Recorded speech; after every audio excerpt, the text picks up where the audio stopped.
चालू बहू के सासू मंत्र। इस दुनिया में सास से इतना डरने की क्या जरूरत है।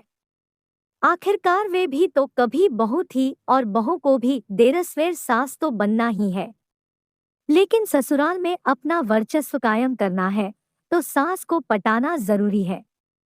इसके लिए घर की इस लाइफलाइन को सही ढंग से पकड़ना है, उसके हर उतार चढ़ाव पर नजर रखनी है और उस पर कितना दबाव डालना है इसका भी सही अनुमान लगाना है। पेश है सास को पटाने के लिए आजमाए हुए कुछ नुस्खे जो एक बहू की जिंदगी को खुशियों से भर देंगे। नुस्खा नंबर 1, आप सही कहती है सासू मोम। इस अद्वितीय मंत्र का जाप आप दिन में 10 से 15 बार करो।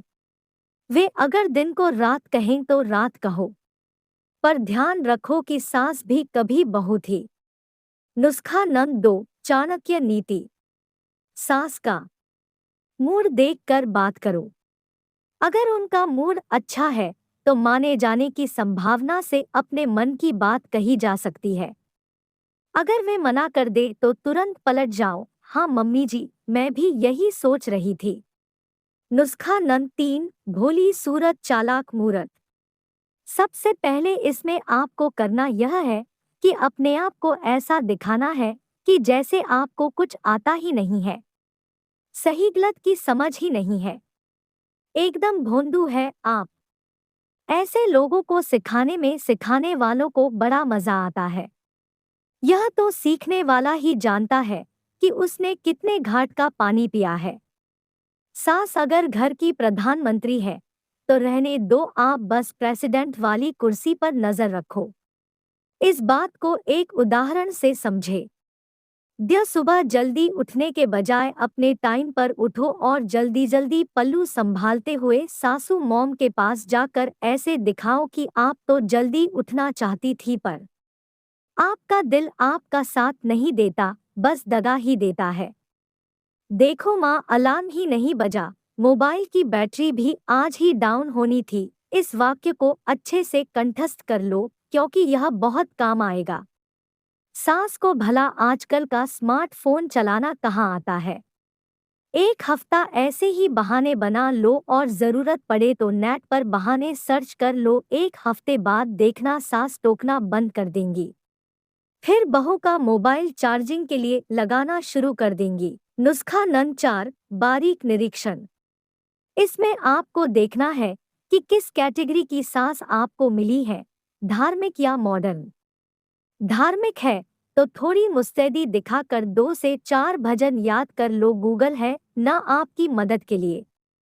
आपको कोई संगीत अवार्ड थोड़े ही जीतना है, आपको तो बस अपनी सास के दिल में जगह बनानी है। फिर क्या, उनकी कीर्तन मंडली में थोड़ी नानुकर करके अपनी आवाज का जादू बिखेरो, फिर देखो लोग कैसे आपकी वाहवाही करते हैं।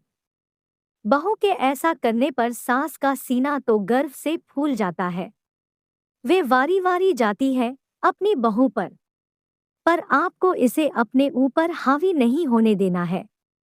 हाथ जोड़कर कहाँ मैं, कहाँ सासुमाँ वाली चाणक्य नीति अपनाए रखनी है। नुस्खा नंबर 5, तारीफ पर तारीफ। बस यही एक अच्छी बहू की निशानी है। उसे सास की दबी इच्छाओं को नए सिरे से उभारना है।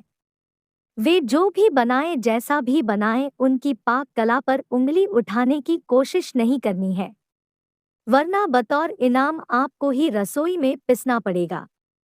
नुस्खा नंबर 6, अपनी तारीफ को कभी सीरियसली न ले।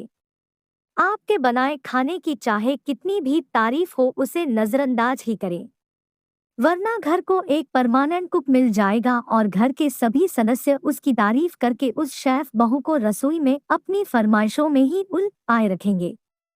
आपको जब तक मम्मी जी आपके खाने का जवाब नहीं, काश मैं ऐसा खाना बना पाती, सिर्फ कहना है करना नहीं है।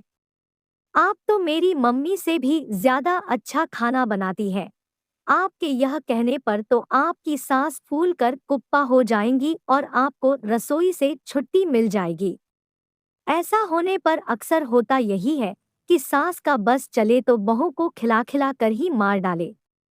नुस्खा नंबर 7, स्मार्ट बने। इसमें आपको अपने ज्ञान को कदम कदम पर इस्तेमाल करना है।